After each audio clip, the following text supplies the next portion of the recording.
So today, we are so excited to be joined by a 1992 first-generation College of Business alumni, Arthur Valdez Jr. Arthur is a global customer experience executive who has over 30 years of leadership experience in the operational supply chain and logistics industry. He has spent his career building customer experience network solutions, utilizing the disciplines and problem-solving tools within manufacturing, distribution, fulfillment, and transportation. These geographical networks have included North, South, and Central America, as well as across Europe and Asia. His prior roles include senior leadership positions at Target, Amazon, and Walmart. So Arthur recently retired from Target, where he transitioned to an advisory role through April of this year. But since 2016, Arthur has been the Executive Vice President and Chief Supply Chain and Logistics Officer, where he oversaw all functions of Target's global supply chain and logistics network. So really making all things come together for me to shop in my favorite store. Arthur, thank you for being here. Thanks for joining us and taking the time. Thank you, Patty. Looking forward to it. So thanks for having me. Yes, awesome. Well, we'll go ahead and get started here. I know this time will go really quickly. So we'll go ahead and start with, can you tell us a little bit of who you are, what you do, and a bit of the road that got you to where you are now in your current position in life? Absolutely. Thank you. So Colorado boy, born and raised, born in Pueblo, Colorado, and raised in Colorado Springs. Went to Coronado High School there in Colorado Springs, those of you that are familiar with Southern Colorado. And played basketball and went and tried my opportunity to play at a small school in Kansas for a period of time and said, I think I'd like to come home, and went to CSU and tried there and found out that maybe I should get a business degree. Maybe basketball wasn't going to be the path forward. So I did that and got a degree in production operations management there on campus there at CSU in 1992. And right out of school, I was very, very fortunate to get a job and go to work for Walmart in a distribution center. In fact, ththose of you that drive up I-25 North on the right-hand side, you see that Walmart distribution center in Loveland, Colorado.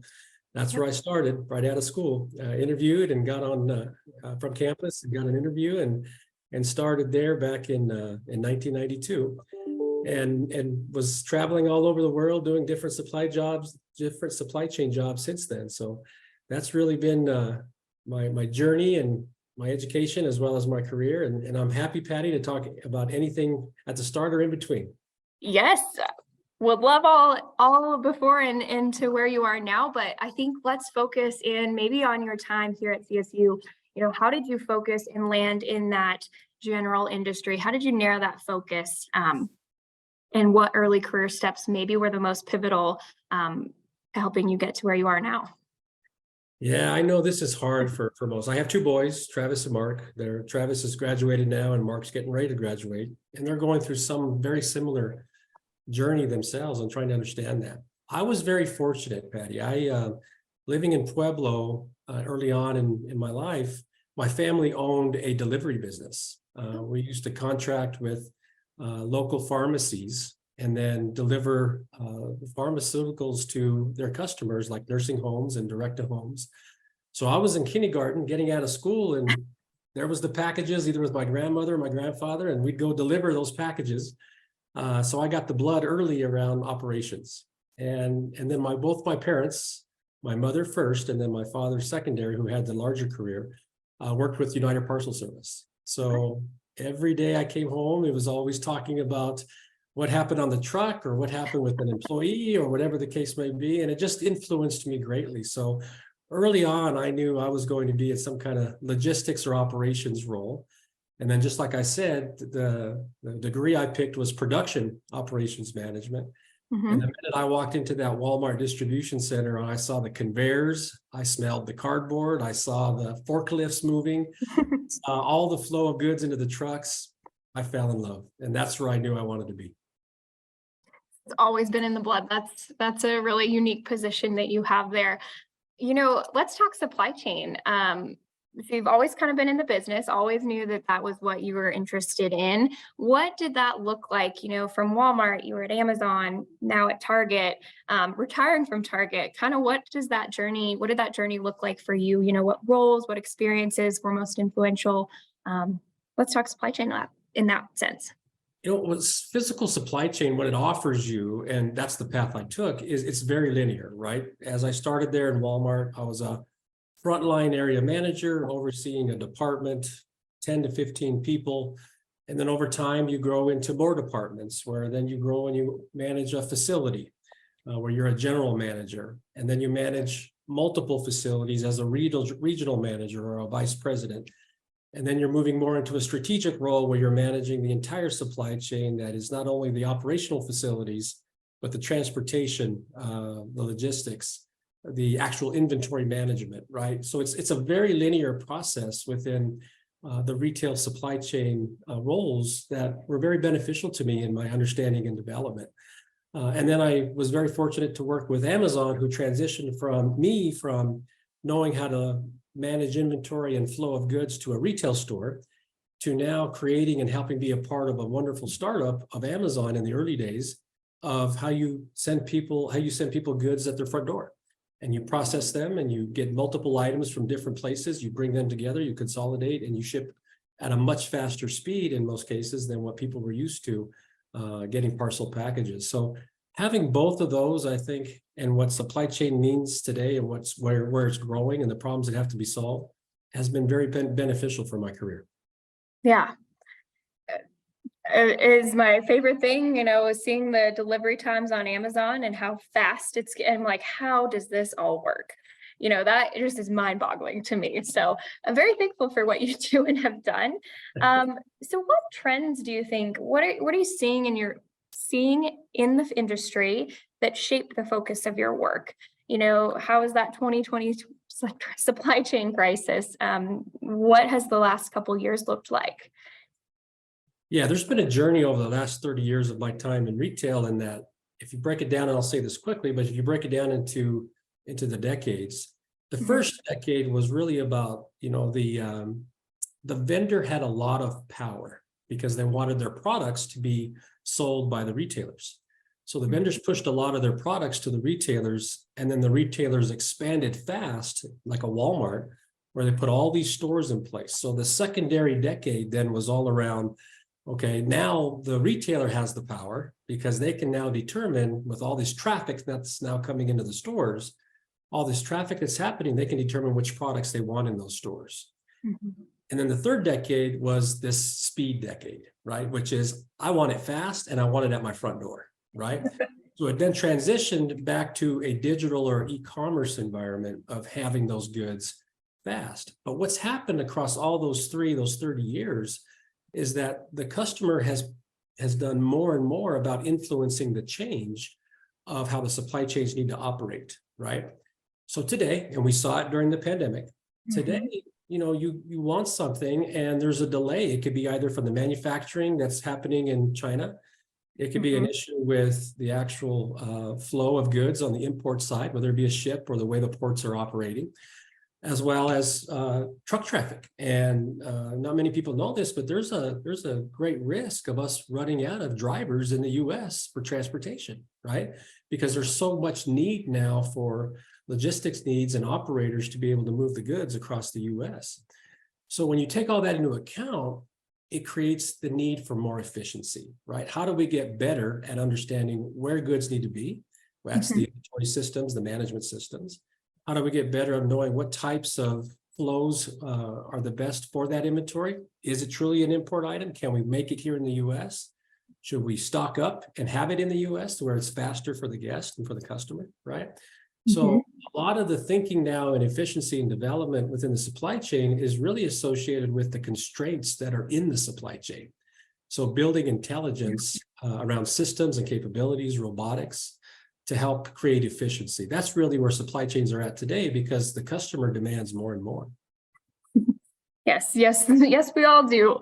So how do you get better? What are some of those processes that students can think about?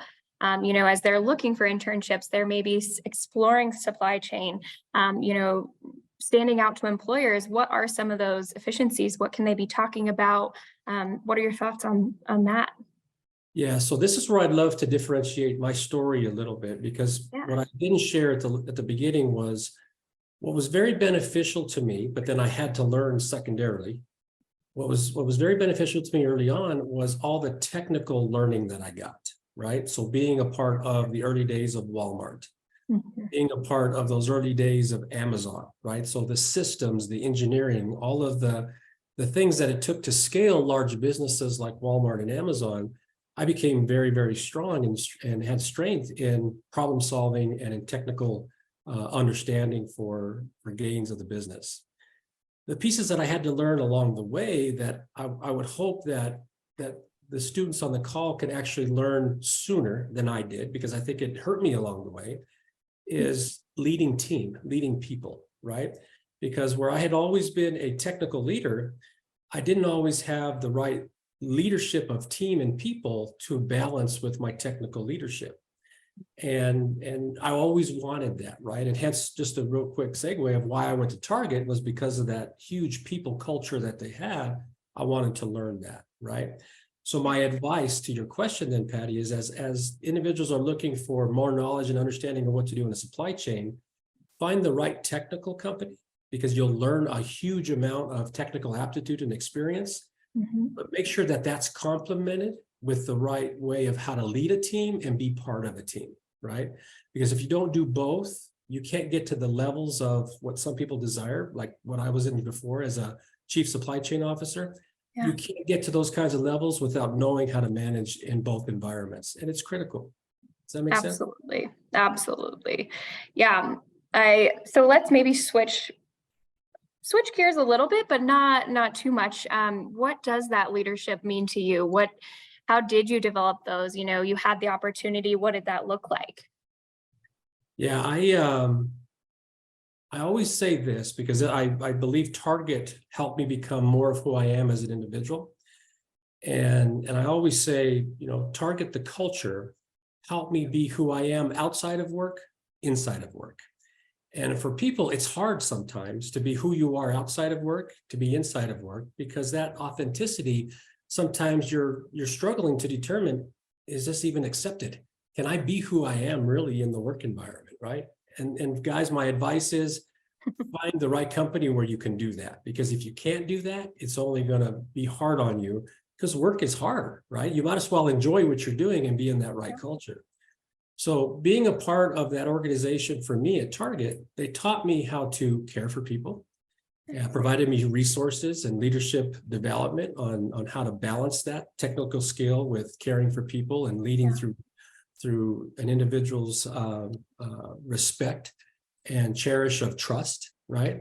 All those pieces are critical, and finding that at Target for me has made a massive balance in my leadership going forward, because I know now I can lead not only with the technical, but from the heart, and I call it heart and mind. Ah, that's awesome. Do you have any favorite stories of when a time that team came together at Target there? What is one of your favorite memories of working on a team and leading a team at Target? Yeah, in all honesty, Patty, because I think it's fresh on everybody's mind of what happened, is the impacts of the pandemic, right? Yeah. I really saw my team come together, not in business problems, but in care for each other during the pandemic, right? Because what occurred is, and it should have happened even without the technical parts of Zoom and all those other things, right? But we became much closer because we were worried about each other, right? We were all experiencing something together, whether it be with our family or with our family, or being segregated from our team and from our family. People were desiring more of that personal touch and personal attention that they weren't getting by going into the office every day. Yeah. Which, by the way, I think through this call, like we're doing now, it actually created more and better relationships because of making a connection that maybe you wouldn't have made at work, right? Because you were too busy doing other things. So what I saw us do is be able to do that. And then we had the problems that occurred with inventory flow. If everybody remembers, there was massive congestion of products at the ports where the inventory was not flowing, right? All of that were key problems for my team and I, for us to have to manage to make sure that the US was getting their goods, right? We took responsibility, Target, as making sure that we were going to help the US get what they needed, not only our customers, but the people, based off of our logistics and our supply chain capabilities. So going through that stress, having the team come together to be closer and closer, that really, really worked. And because we trusted each other, we could get off the phone and go work in other problems and come back and make the progress we needed. So that would be one area I'd share in that example you asked. Yeah, I think that's similar across all functions and all teams, but especially I can only imagine within the supply chain and, people needing their everyday goods and everything. And it is a wild bit of a time warp I feel like we've been in the last 3-ish years. Absolutely. So Arthur, what is one quality or skill that that the best people in your industry possess that you think students could develop here during their time at CSU? Yeah, and this might seem really simple when I say it, but people, once they get into roles, they really struggle with it. And let me describe it to make sure that I'm hitting home with it. And it's really the skill of defining a problem, right? You can work on all kinds of problems. You can go and say, okay, I'm going to work on this and attack that, right? But if you don't really define the problem to where the solutions that you come up with actually lead towards solving that problem long term, then you haven't been working on the right problem, or you haven't defined the problem correctly, right? So what I see a lot of new leaders coming into the supply chain space or the logistics space, there's a lot of desire to solve problems and show that you can work with a team to get things done, right? But they end up working on things sometimes, or going in directions on sometimes because it's a shiny object, or because it's the next best thing to do, right? And what they've actually done is they've not really given themselves the true opportunity to solve the right problem and then see the effects of solving that problem with the right solution, right? Yeah. So my advice would be, as you look to define problems, use data, be clear on what the attributes or the components, the constraints, whatever you want to call it, are leading to that problem. So the analysis, right? So that when you find your solution, you are truly defining the problem for good, because you don't want to be a leader that's gone in to solve the problem. You leave that team and a year later, that problem arises again, right? Yeah. Because now that's not your legacy. You should have left a legacy of solving that problem where others can build upon it. I think that is great advice and very applicable to all industries, classwork, class projects. That is a great bit of tidbit. Thank you. Yeah. Students, I want to open it up and make sure that if you have any questions at any point, feel free to pop them in the chat here. Feel free to unmute yourself as well. It looks like one just came through, Arthur. And it says, hi, Arthur, I graduate in May in supply chain management as a non-traditional student. What is most important to me is company culture and values. Any recommendations on how to truly access a company's culture during an interview phase? I have worked in the corp in the past, whereas the interview phase painted a picture that was very different than reality. Great question. Absolutely, fantastic question, and congratulations on graduating in May. That's awesome. The best way to learn a company's culture, in my opinion, is to study what particular problems or opportunities a company could have been going through. And I'll give you an example just because it's top of mind potentially for everyone. There's been a number of layoffs in the technology industry, whether that be Microsoft, Google, Amazon. There's a number of layoffs that are occurring. So if today I'm in your shoes, the person that's graduating in May, and I'm sitting across the table from somebody at Google or Amazon or Microsoft, that would be my question on culture is how did you get to that position? And how did that decision of who would be a part of the team long-term and who needed to leave the team, how did that occur, right? Because that answer of what you get in how they assess the team, how they assess their problem, and how they worked as an organization to properly communicate that will teach you a lot about how that company is thinking about you as a person or their team, and the way they care for their team, they respect their team, and the way they view their team.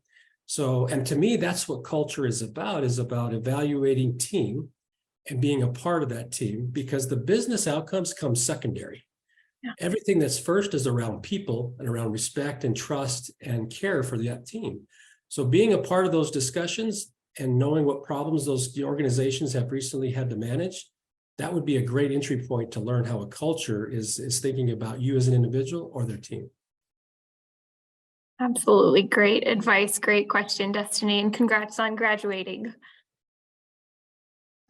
Let's see. Oh, I see sound popped open.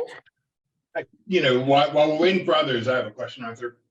Coming, like you said, you came from a smaller town in southern Colorado. We all love CSU, but we know CSU probably isn't quite as popular as places like Harvard or MIT, but we still love it. It's the best.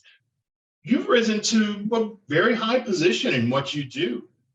How do you do that? What is a student to do who comes from the same small town, that goes to the same great school and says, you know what, I want to be Arthur's boss. I want to really be up there.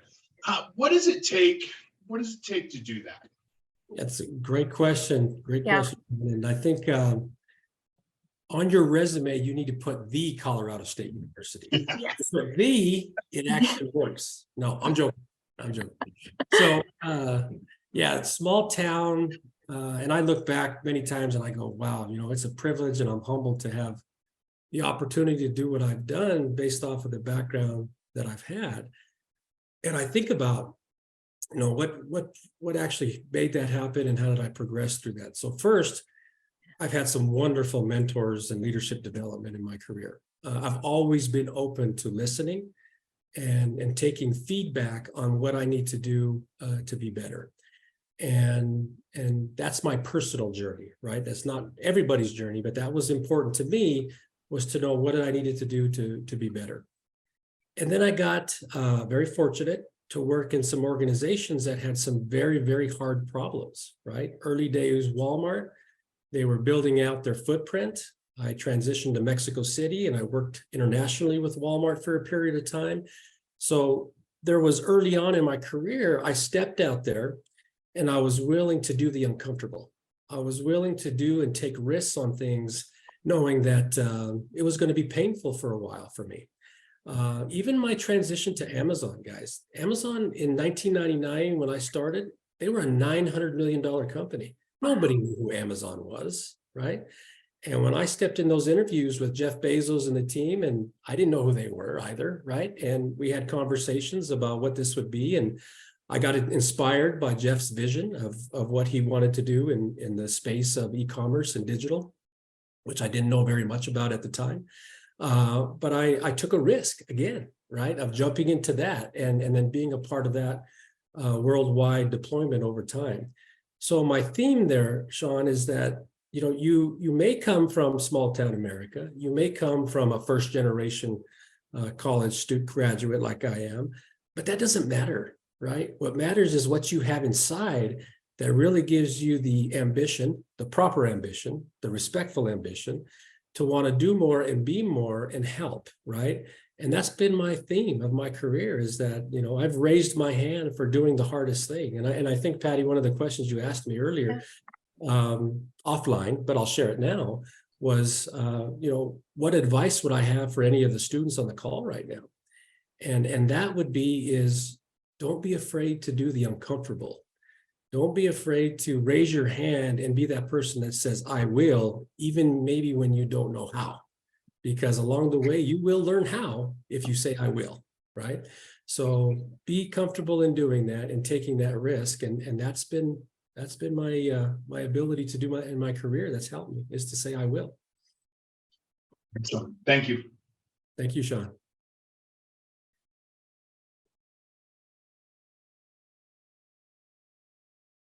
Sorry about that. Somebody just popped in my conference room here. Arthur, any specific advice for women entering the supply chain management industry from Destiny? Absolutely. One of the things, Destiny, I'd love for you to know is that my backfill at Target as the new EVP of and Chief Supply Chain and Logistics Officer is a female.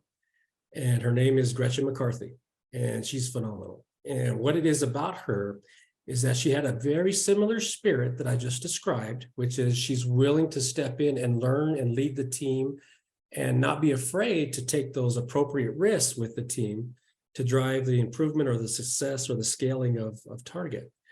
So as a woman in supply chain then, right? And I would say the same for people of color and minorities who want to get into the same supply chain disciplines is, you know, there's a ceiling there, a glass ceiling that can be broken, and you have to push on it.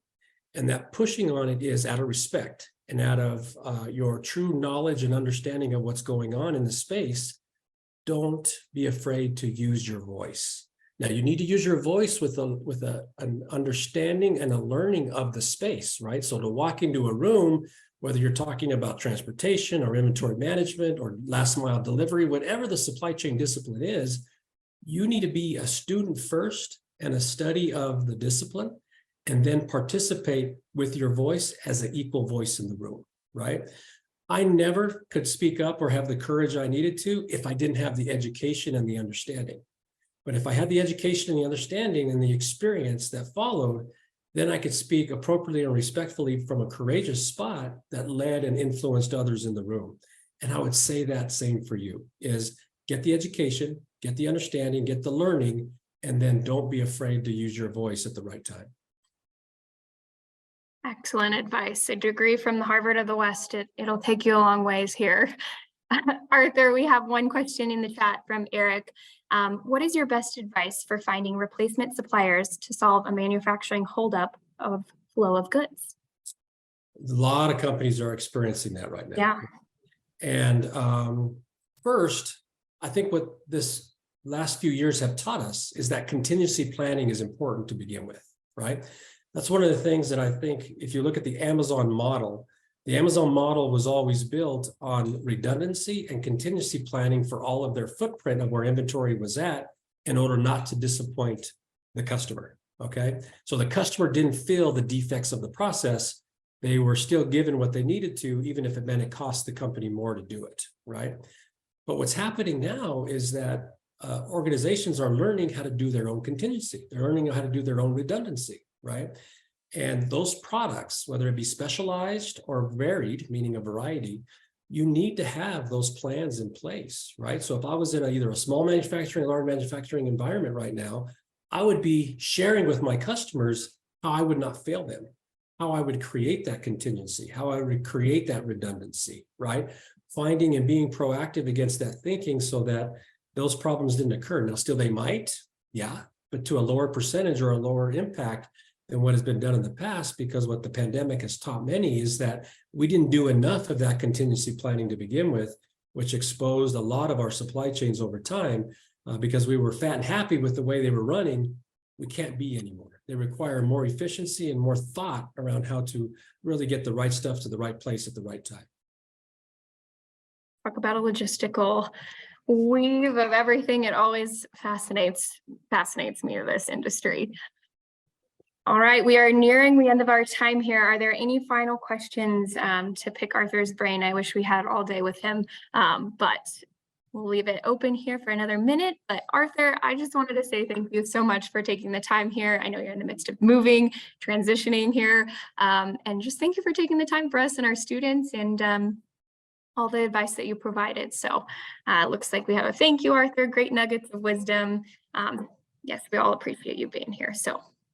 Thank you all. With that, we will wrap up our quick little virtual. This recording will be available tomorrow. So for anyone looking for that link, we'll go post it in Handshake. So thank you all, and I hope you have a great day. Thank you, Patty. Go Rams. Go Rams.